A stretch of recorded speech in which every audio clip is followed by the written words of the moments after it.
اعوذ باللہ من الشیطان الرجیم بسم اللہ الرحمن الرحیم۔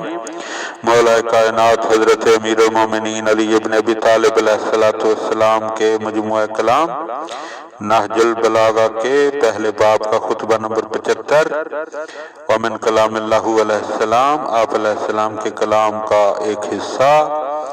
اِنَّا بنی امیۃ لیوفقوننی تراث محمد صلی اللہ علیہ وآلہ وسلم تفویقاً۔ بنی امیہ مجھے محمد صلی اللہ علیہ وآلہ وسلم کا ورثہ تھوڑا تھوڑا کر کے دیتے ہیں۔ واللہ لئن بقیت لہم لنفذنہم نفذ الحامل وزامت طاربتہ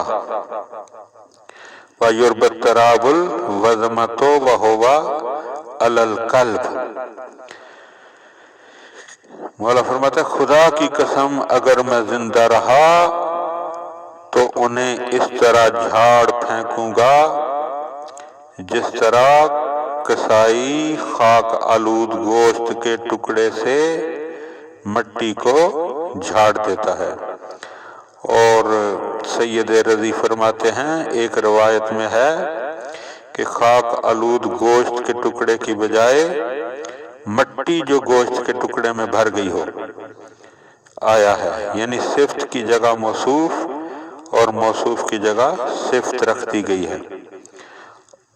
اور لا یوفقوننی سے حضرت کی مراد یہ ہے کہ وہ مجھے تھوڑا تھوڑا کر کے دیتے ہیں، جس طرح اونٹنی کو ذرا سا دھو لیا جائے اور پھر تھنوں کو اس کے بچے کے منہ سے لگا دیا جائے تاکہ وہ دوہے جانے کے لیے تیار ہو جائے۔ اور زامہ و زمہ کی جمع ہے جس کے معنی اوجھڑی یا جگر کے ٹکڑے کے ہیں جو مٹی میں گر پڑے اور پھر مٹی سے اس سے جھاڑ دی جائے۔